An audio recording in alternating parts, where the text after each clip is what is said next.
Hello students. आज की video में हम ओजोनोलाइसिस ऑफ एल्कीन के बारे में बात करेंगे। अब यहाँ पर हम सबसे पहले ये समझेंगे कि ओजोनोलाइसिस का मतलब क्या होता है और ओजोनोलाइसिस ऑफ एल्कीन में हमारा प्रोडक्ट क्या फॉर्म होता है, और उसके बाद हम इस पूरे प्रोसेस की मैकेनिज्म को देखेंगे। ठीक है, सो लेट्स स्टार्ट। अगर हम यहाँ पे ओजोनोलाइसिस में लाइसिस वर्ड देखें तो इसका मतलब है breaking. So ozonolysis of alkene में हम क्या करते हैं, हम एल्कीन को ब्रेक करते हैं with the help of ozone. हम ओजोन की हेल्प से एल्कीन को यहाँ पर क्या कर रहे हैं, ब्रेक कर रहे हैं। ठीक है, और अगर हम इसकी रिएक्शन की बात करें, इस प्रोसेस की बात करें, तो यहाँ पे हम करते क्या है, हम एल्कीन लेते हैं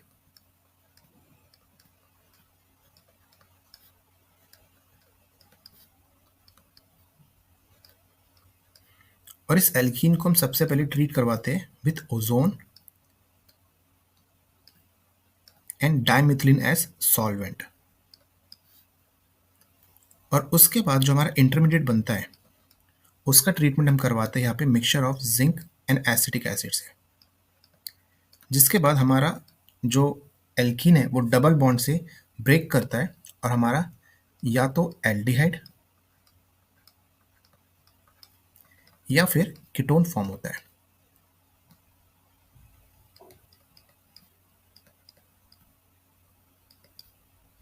तो यहाँ पर एक चीज़ ध्यान देनी है कि आपके दोनों प्रोडक्ट या तो कीटोन्स हो सकते हैं, दोनों प्रोडक्ट या आपके एल्डिहाइड हो सकते हैं, या फिर एक प्रोडक्ट एल्डिहाइड और दूसरा प्रोडक्ट कीटोन हो सकता है। ये डिपेंड करता है कि आपका एल्कीन किस तरीके का लिया गया है। ठीक है, तो जनरली हम क्या ऑब्जर्व करते हैं कि अगर हमारा एल्कीन अनसब्स्टिट्यूटेड एल्कीन है,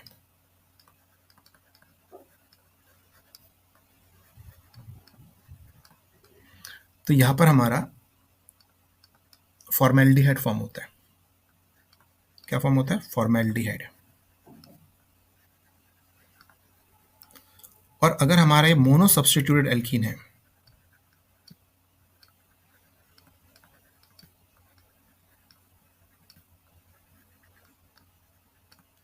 तो हमारा ओजोनोलाइसिस के बाद यहाँ पर एल्डिहाइड फॉर्म होता है।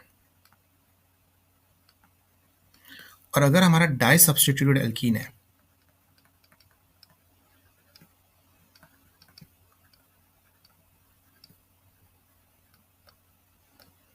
तो यहाँ पर हमारा कीटोन फॉर्म होता है। ठीक है, तो किस टाइप का हमने एल्कीन लिया हुआ है उसके बिहाफ में हम डिसाइड करते हैं कि हमारा प्रोडक्ट क्या बनेगा। और अगर हम प्रोडक्ट बनाने की बात करें तो ये बहुत आसान है। ठीक है, अगर आप देखो तो हमने क्या करना है, हमारा जो डबल बॉन्ड है वहां से हमने चीज़ों को ब्रेक करनी है। ठीक है, और जिन कार्बन के साथ डबल बॉन्ड लगा है उन कार्बन के साथ हमने डबल बॉन्ड ओ लगा देना है, मतलब कार्बोनिल ग्रुप वहाँ पे फॉर्म कर देना है। जैसे कि यहाँ पर अगर हम एक एग्जांपल देखें सिंपल सा, तो यहाँ पे अगर मैं एक एग्जांपल लूँ, समझो ये हमारे पास एक एल्कीन है कुछ इस तरीके का।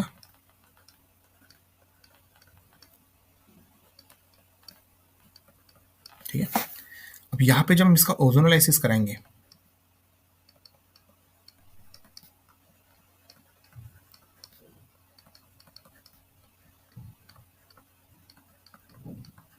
तो यहाँ पे हम डायरेक्ट क्या कर सकते हैं, हमने यहाँ से ब्रेक करना है और कार्बन के साथ डबल बॉन्ड ओ कर देना है। तो इसका मतलब क्या बनेगा हमारा यहाँ पर सी डबल बॉन्ड ओ CH3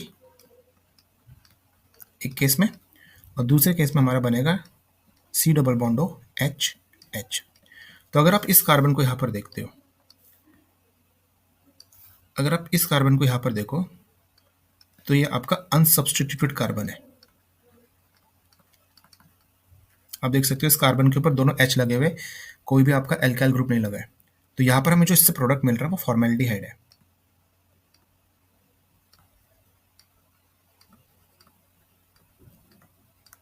ठीक है,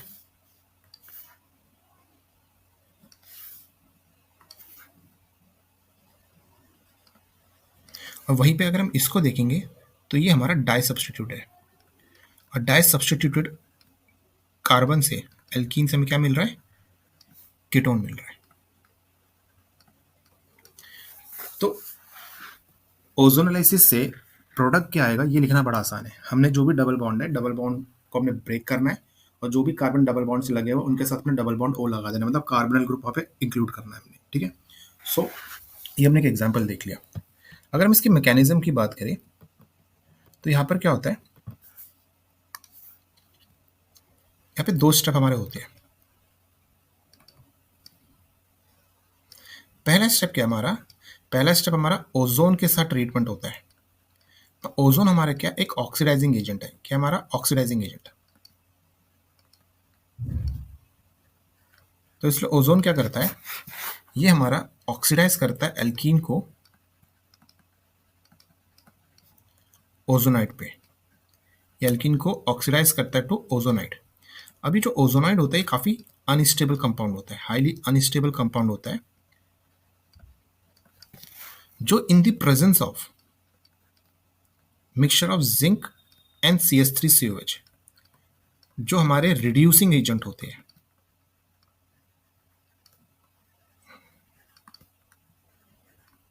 ठीक है। तो ये क्या करता है, ये रिड्यूस करता है ओजोनाइड को टू एल्डिहाइड और कीटोन, टू एल्डिहाइड और कीटोन। तो यहाँ पर आपको ये चीज समझनी है कि भाई जो रिएजेंट्स है उन रिएजेंट्स का रोल क्या है। O3 हमारा क्या है, एक ऑक्सीडाइजिंग एजेंट है, तो वो एल्कीन को ऑक्सीडाइज कर रहा है टू ओजोनाइड। अब सिंस ओजोनाइड आपका हाईली अनस्टेबल इंटरमीडिएट होता है, इस कारण से जिंक और CH3COH का मिक्सचर जो एक रिड्यूसिंग एजेंट होता है वो ओजोनाइड को रिड्यूस करता है टू एल्डिहाइड और कीटोन। तो अगर हम इसकी मैकेनिज्म लिखे यहाँ पर तो हम क्या देख सकते हैं कि पहले स्टेप में क्या होता है कि हमारा जो एल्कीन होता है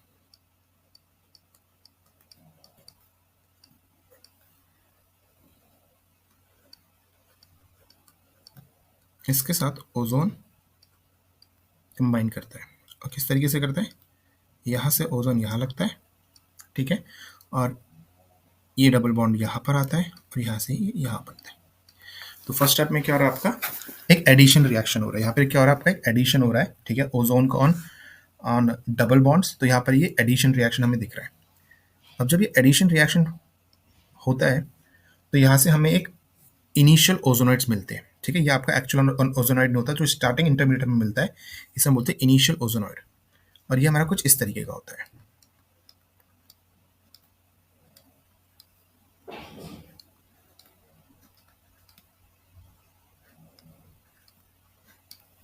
ठीक है। अब सिंस ये आपका इनिशियल ओजोनाइड जो है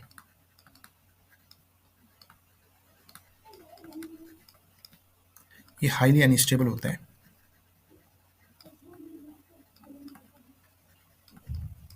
और इसलिए रीअरेंज करता है कुछ इस तरीके से।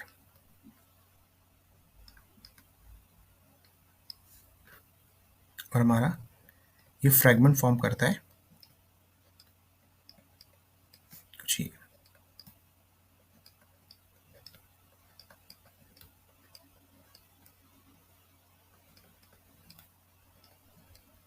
तो ये आपका क्या करता है, ये रीअरेंज करके फ्रेगमेंट्स फॉर्म करता है और उसके बाद ये फ्रेगमेंट्स आपके रिकम्बाइन करते हैं और उससे ओजोनेट बनता है। तो यहाँ पर क्या होता है कि हमारे जो फ्रेगमेंट्स है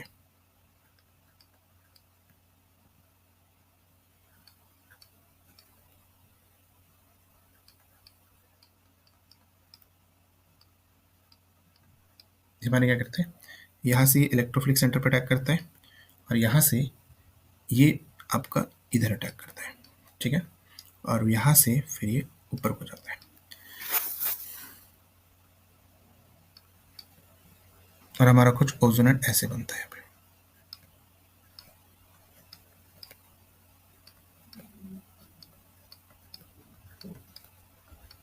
ठीक है।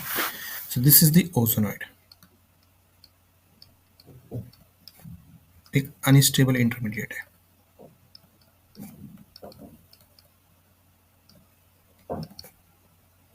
तो यहाँ पर हम क्या देख रहे हैं कि एल्कीन और ओजोन जब कंबाइन करते हैं तो उससे हमारा जो इंटरमीडिएट बनता है that is ozonide which is highly unstable. और जब हम इसको जिंक और CH3COH के मिक्सचर से ट्रीट करते हैं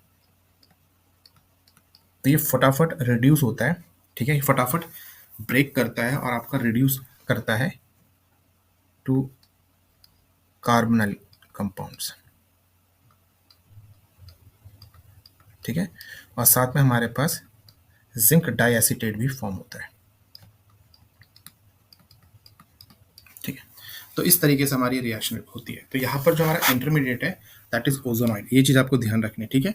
और यहाँ पे मोर ओवर आपको ये भी ध्यान रखना है कि जो ओजोन है वो एक ऑक्सीडाइजिंग एजेंट है, पर वो बहुत ही स्ट्रॉन्ग ऑक्सीडाइजिंग एजेंट नहीं होता है, ठीक है।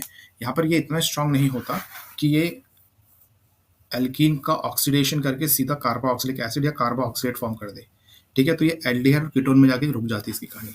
लेकिन वहीं पे अगर मैं कोई स्ट्रॉन्ग ऑक्सीडाइजिंग एजेंट लेता हूँ जैसे कि KMnO4, तो वो क्या करता है, वो सीधा इनको ऑक्सीडाइज करता है to carboxylic acid, highest oxidation state पे ले जाता है। तो इसलिए अगर आपको सिर्फ एल्डिहाइड और कीटोन ग्रुप तक ऑक्सीडेशन को स्टॉप करना है of alkene, so we can use ozonolysis. तो कभी भी अगर हमें डबल बॉन्ड को कीटोन से एल्डिहाइड में चेंज करना है तो वहां पर हम ओजोनोलाइसिस को यूज कर सकते हैं, ठीक है।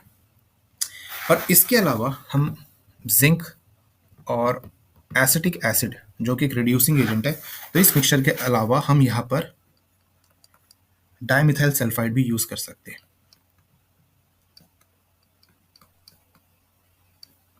डाइमिथाइल सल्फाइड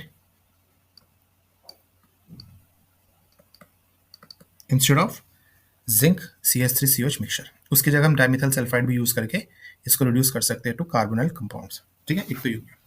अब अगर हम इसके एप्लीकेशन की बात करें, जो ये रिएक्शन हमने लिखी है इसके एप्लीकेशन की बात करें, तो इसका सबसे बड़ा एप्लीकेशन ये होता है कि ये रिएक्शन हम यूज करते हैं to determine the location of double bond in alkenes, ठीक है। इस रिएक्शन की हेल्प से हम क्या करते हैं, दिस रिएक्शन इज यूज्ड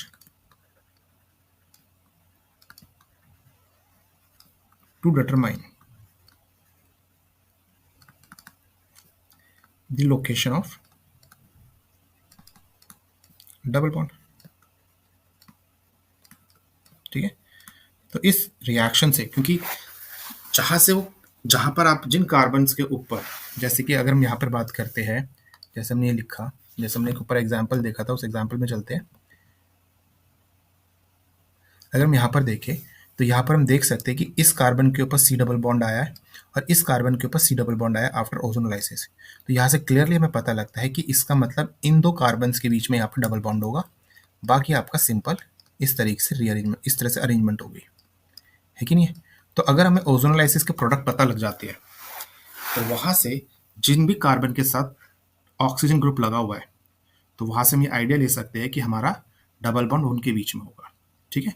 तो ये फायदा होता है ओजोनोलाइसिस। तो ओजोनोलाइसिस की हेल्प से हम ये बता सकते हैं कि जो हमारे पास अननोन सैंपल है एल्कीन का, उसमें हमारा डबल बॉन्ड कहाँ लोकेटेड है, अगर हमें उसके प्रोडक्ट्स के बारे में पता है, ठीक है। तो जैसे कि एक एग्जाम्पल के तौर में अगर मैं आपसे बोलूं कि हमारे पास एक कंपाउंड है कुछ इस तरीके का,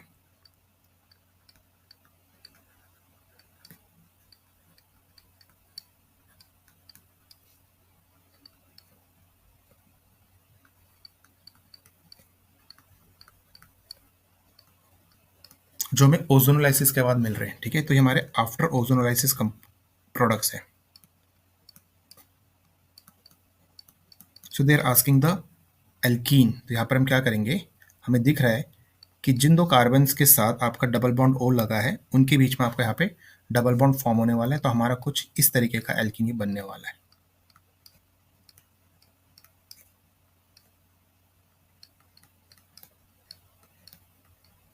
जी, तो अगर हम यहाँ पर देखें तो जो हमारा डबल बॉन्ड लगा हुआ है वो किन कार्बन्स के बीच में लगा हुआ है, 1 2 3। तो सेकेंड एंड थर्ड कार्बन के बीच में डबल बॉन्ड है, तो यहाँ से हमें पता लगता है, ठीक है।